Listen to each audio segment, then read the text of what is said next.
on arrive sur le très très lourd là. Belgique-Sénégal. Dans cette phase de groupe, c'est important de savoir démêler le vrai du faux.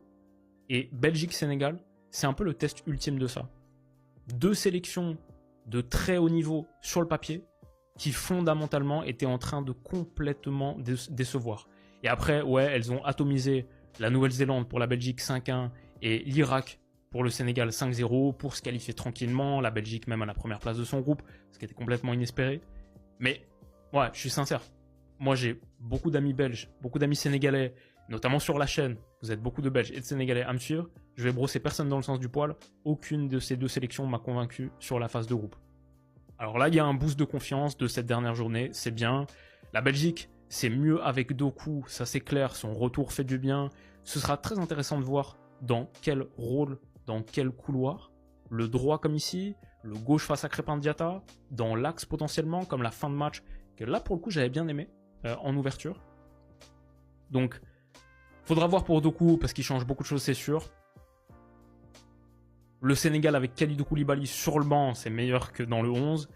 Et Nico Jackson, qui était sorti aussi dans le dernier match contre l'Irak, je trouve ça pas trop mal, parce qu'il est tellement croqueur devant. Ça m'inquiétait un petit peu. Pour moi, c'était la voie à suivre depuis le début. Franchement, ça va être serré. Pas parce que ces équipes sont fortes, mais parce qu'elles sont toutes les deux un peu décevantes dans leur expression collective.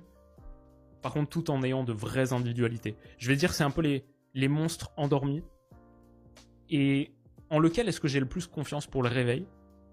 Et bah, même si la Belgique est favorite des bookmakers à 2,05, pour moi, dans l'expression collective de ce que j'ai vu là sur la dernière année, je vois plus de raisons de faire confiance en le Sénégal, qui, au milieu de terrain, sur la force en transition, est capable de vraies séquences élites.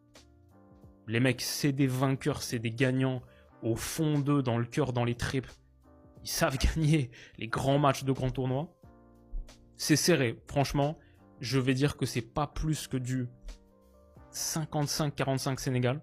Genre, clairement, la Belgique peut le faire avec des individualités top niveau type Doku. Tu vois, le réveil de De Bruyne, j'y crois pas de ouf, parce que pour moi, ce dernier match-là, contre une adversité tellement faible, la Nouvelle-Zélande, ok, il a marqué son but. Pour moi, je le trouve quand même bien en dessous de De Bruyne.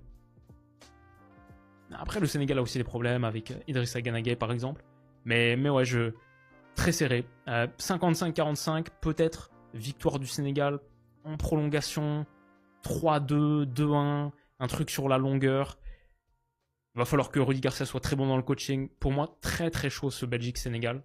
Et ouais, je vais aller contre le sens populaire de cette Belgique favorite pour les bookmakers, qui est nettement favorite en plus pour la qualif. C'est quoi? Pour la qualif, c'est 1,56, Sénégal 2,40. Je dirais pour moi, c'est l'inverse. Mais proche quand même. 55-45, le Sénégal le fait.